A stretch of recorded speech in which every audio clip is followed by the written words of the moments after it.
So this is my second ride on the 2024 Kawasaki Ninja ZX-4RR and the 40th anniversary. The sticker kit on here, the green wheels. This is only my second ride on here and I already have an aftermarket tip here.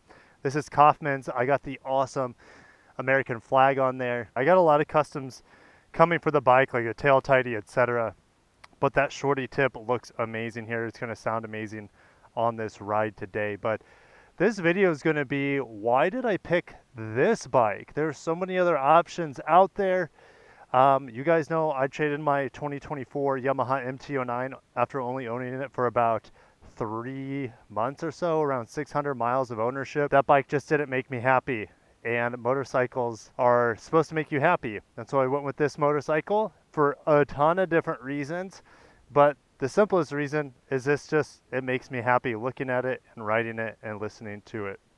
All right, so let's swing a leg over and we're gonna talk about why I bought this bike over, let's say it's rivals. Oh, I should probably turn the ignition on first. Why I bought this bike over its rivals. Ooh.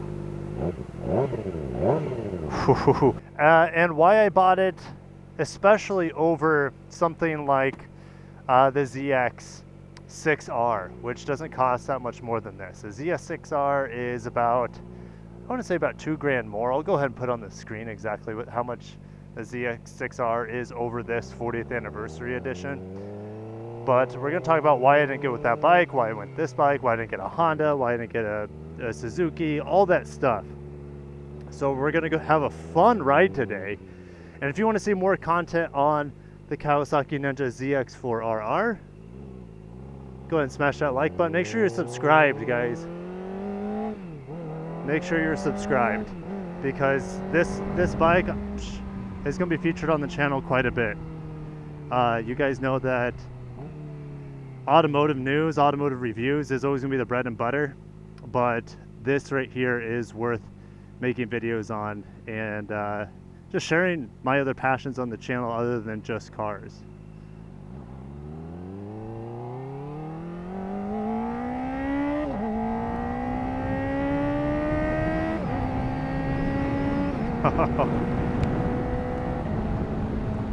Yep. Okay. So there's a lot of competition to this bike out there. A lot of you were asking, hey, are you going to get the RS660 from Aprilia? Well, you know, parallel twins, we're going to kill a lot of birds with one stone here. Parallel twins with the 270 crank, they can sound absolutely amazing. But I've had twins in the past. They do sound great, don't get me wrong, but it wasn't something I wanted to roll with, okay? Everything is going to parallel twin. All the 4 cylinders are being killed off for parallel twins, and that was something I didn't want.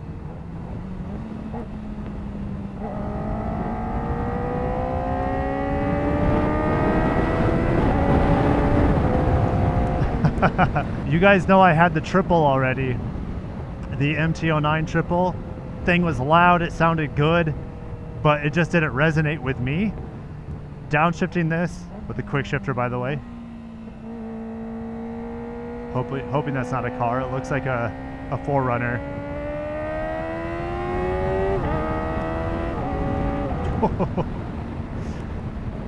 That is why I got this bike. You can rev the heck out of it and not be worried about doing anything too stupid.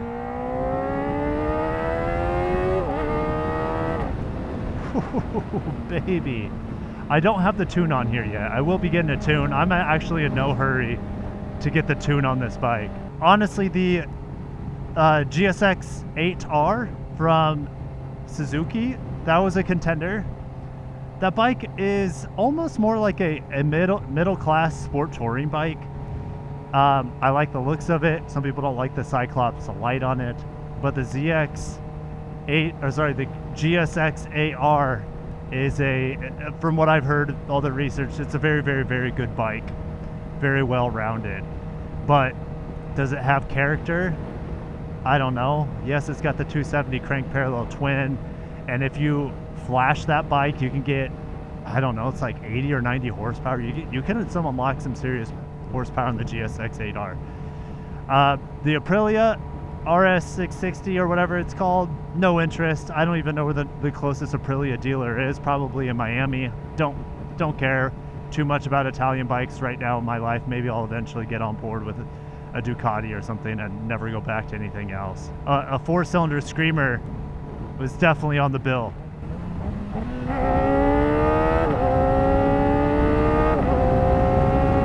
If I were to do that in a ZX-6R,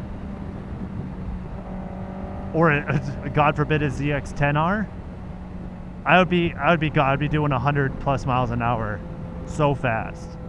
This bike, I can appreciate.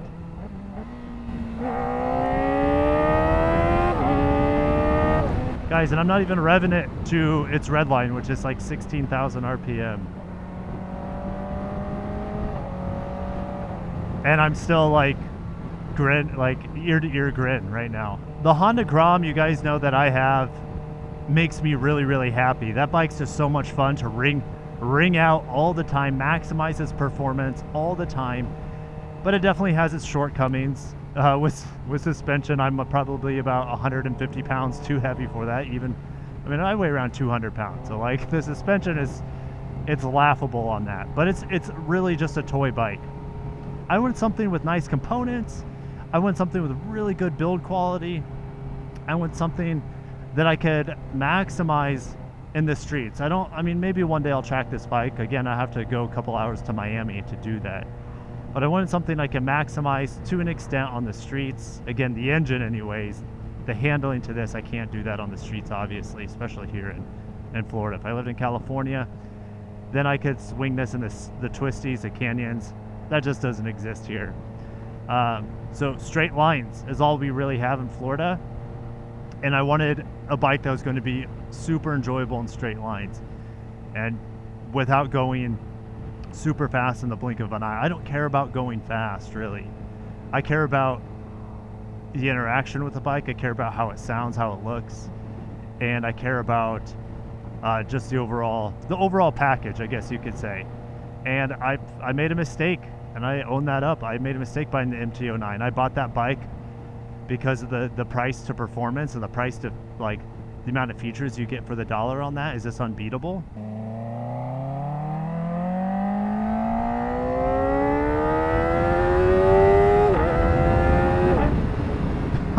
It just didn't tick the emotional boxes for me, the MT-09.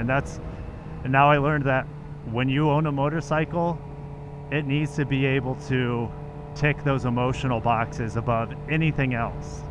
And a lot of people suggested, hey, get a Moto Guzzi, get a Ducati. Those are all possibilities in the future. Who knows? But I don't plan to get rid of this bike. You might be saying, Kirk, that's what you probably were thinking about the MT-09. The MT-09 was just, I knew, the second I rode it, the rough clutch, its snatchiness, pogo sticky suspension, which, again, I never customized it. It's a really good bike. It just wasn't the right bike for me. Ooh, nice. We got some shade here. Oh, it's green light already. That's okay, too. We'll get moving.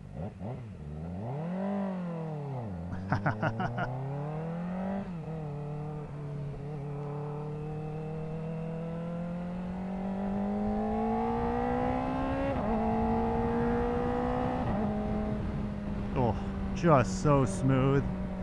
And now I can hear the bike better with this pipe on here. The stock pipe, I put about 15 miles on that stock pipe and it said sayonara. And I'll do a proper video if I already haven't on the Kaufman's, depending on when this video goes up. This Kaufman slip-on exhaust customer service has been great. So I already talked about the GSX-8R, the RS660. I think the big elephant in the room would probably be the Yamaha R7. Well, I just had a Yamaha. I want to try something different this time around. Now, this is not my first Kawasaki. My first motorcycle is actually a Ninja 250. Loved that bike. It was my starter bike. Had it for about a year, then started a family and moved on from motorcycling for about a decade. But the R7 is just so beautiful. It looks like a modern version of the R6, rest in peace. But it's a parallel twin. It's got the engine of the MT-09. And again, you're gonna have that beautiful CP2, beautiful Ducati-like sound on it, and 5 years from now, 4 cylinders might be gone, just depending on where you're at in the world. I didn't want that. I didn't want a parallel twin because I know most of the market's being shoehorned into twins and singles at this point. So I wanted to get my hands on a 4-cylinder. Problem with the 4-cylinder is they make a crap ton of power, and even like the smallest displacement 4-cylinders typically in the United States are 599 cc's, right? Super sports. So if you look at the GS6R or GSXR 6R or whatever, the Suzuki, you look at the Ninja 636. It's not called that. It's just called the ZX-4RR now. Those bikes have well over 100 horsepower. I just came from a bike that had well over 100 horsepower. I'm like, this is pointless for the streets. I can't use it, especially on the MT-09 since there's no fairings. But I didn't want to have a bike that's just, it always feels bottled up. All right, a parallel twin, you can really utilize the character and the nature of a parallel twin for my type of riding. I understand why people get them. The idea of a 4-cylinder that I can enjoy the character of the 4-cylinder in town with amazing acoustics.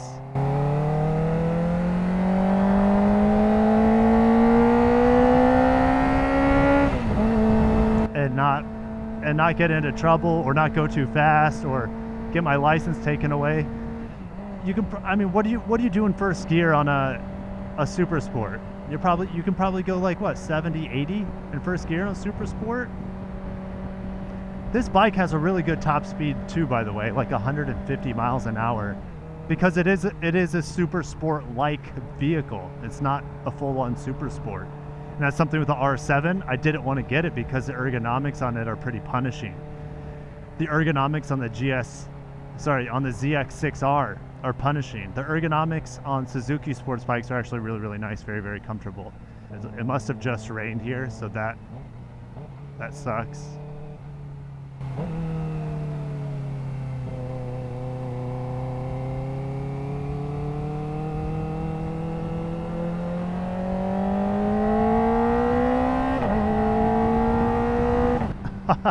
It reminds me a lot of the Grom, just with a 4-cylinder spirit. It's just so like enchanting. So cross out super sports with 100 plus horsepower, even though they have that amazing 4-cylinder sound. Cross out parallel twins, even though they're usable. They're just a dime a dozen in today's market with emissions regulations and all that malarkey. And here comes Kawasaki with, in a lot of ways, my dream bike. A high revving, tiny 4-cylinder, 399 cc's. It's neutered here in North America. It only makes I'm so used to car horsepower. It only makes like 55 horsepower. I'll get it flashed in the future, like I said, and unlock the full 75, 78 horsepower, whatever it is. That's gonna happen, but I actually don't need it. And I think Fort 9 said a similar thing. It's like this bike doesn't need to have all the extra horsepower because it's not like it's crazy fast anyway. It's plenty of fast for the streets. Oh god, just so good.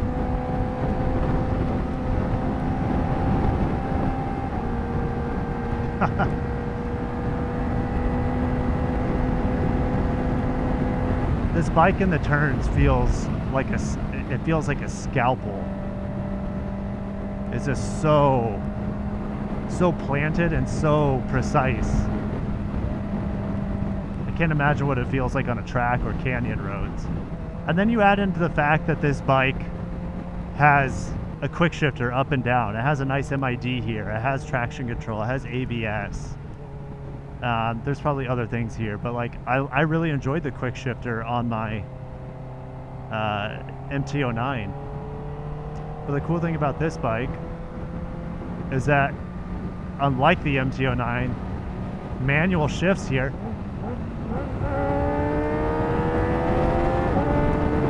are super easy to do, super buttery, and they sound great.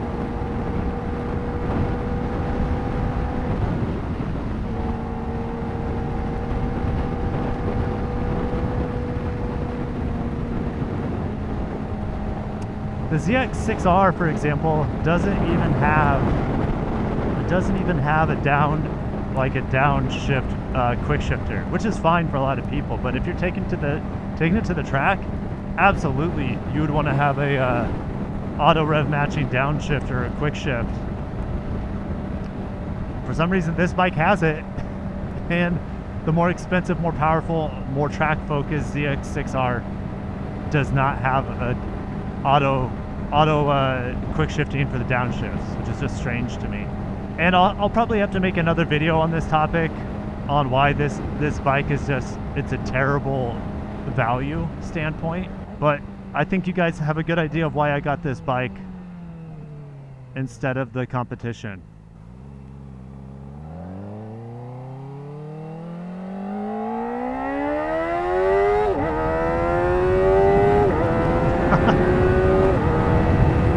There's not competition to this bike, in my opinion.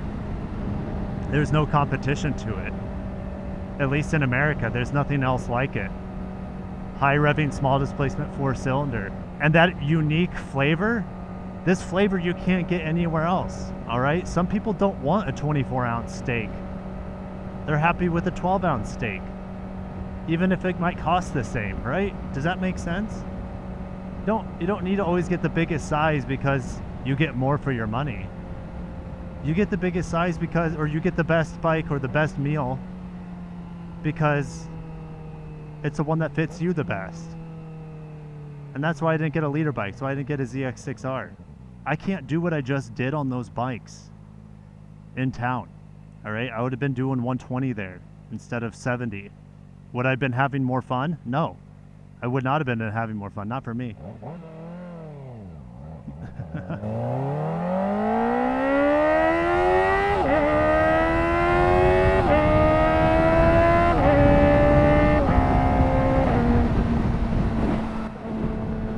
This is absolutely perfect. Oh, we got a red light. Oh, that downshifter is just so good. Holy cow. It even goes into first much better with the quick shifter than the MT-09 did.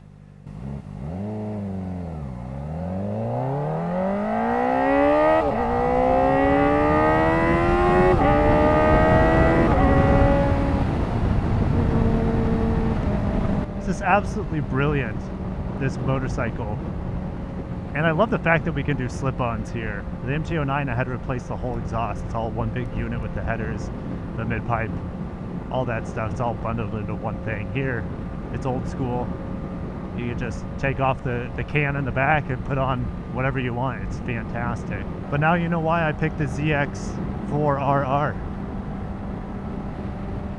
He likes it. The golf guy and the GTI, he loves the bike.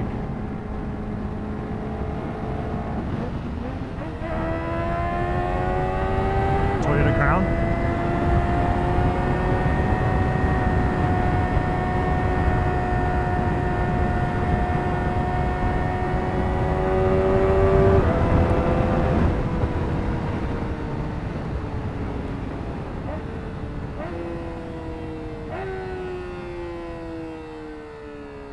And when I have slow traffic like this, I'm stuck behind, I really enjoy doing the manual shifts. And this Kawasaki is just so buttered and it's so enjoyable to do manual shifts on. That's a cool bike. That looked like a, oh, a Triumph. It looked like a Triumph. We might have a, is this a Miata? I can't even see what's behind me. It looks like a, it's a Porsche. Oh, it's, look at that old Porsche.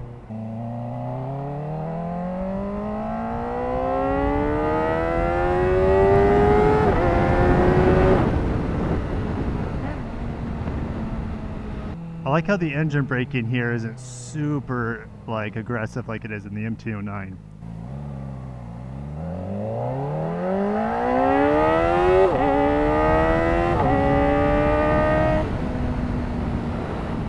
I'm just going to end it with this classic statement. It's better to ride a slow bike fast than a fast bike slow. This isn't even a slow bike, honestly. The Grom is a slow bike. This is fast. This is faster than just about any car on the road. 0 to 60 is going to be in the 4-second range if I, especially if you get a tune on it. But there it is. I can maximize this engine and get that 4-cylinder character whenever I want, and not get into way too many dangerous situations, and just be super happy. All right. And who knows if I'll ever get a large displacement bike ever again. 890cc was plenty enough on the MT-09. It was so much that I didn't really enjoy riding it, okay? Because I just have all this untapped power, and to me it just seemed like a waste.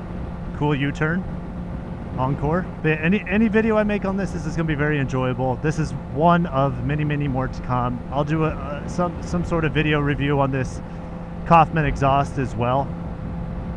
And I'll catch you guys in the next one. Stay safe, ride safe, drive safe, whatever you do, be safe, and have a great day. Peace.